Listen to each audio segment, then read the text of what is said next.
এক্সের নতুন ফিচার চালু হতেই প্রকাশ পেয়েছে একটি চমকপ্রদ তথ্য।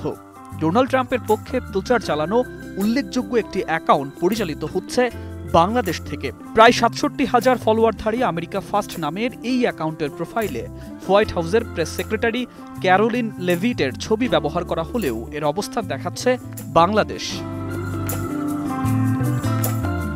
শুধু বাংলাদেশ নয়, সিএনএন জানিয়েছে যুক্তরাষ্ট্রের রাজনীতি নিয়ে সক্রিয় আরও বহু বড় অ্যাকাউন্ট আসলে যুক্তরাষ্ট্রের বাইরে থেকে পরিচালিত হয়। ইউরোপ, আফ্রিকা ও এশিয়ার বিভিন্ন দেশে এসব অ্যাকাউন্ট সক্রিয়ভাবে ট্রাম্পপন্থী খবর, মতামত, ভিডিও ক্লিপ ও পোল পোস্ট করছে।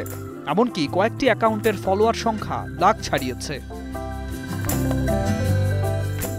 বিশেষজ্ঞরা বলছেন, এ ধরনের কর্মকাণ্ডের পেছনে রয়েছে রাজনৈতিক লক্ষ্য এবং অর্থনৈতিক প্রণোদনা।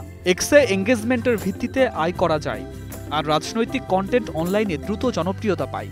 ফলে বিদেশ থেকেই বহু ব্যক্তি বা দল ট্রাম্প সমর্থক কন্টেন্ট ছড়িয়ে প্রভাব তৈরি করার চেষ্টা করছে।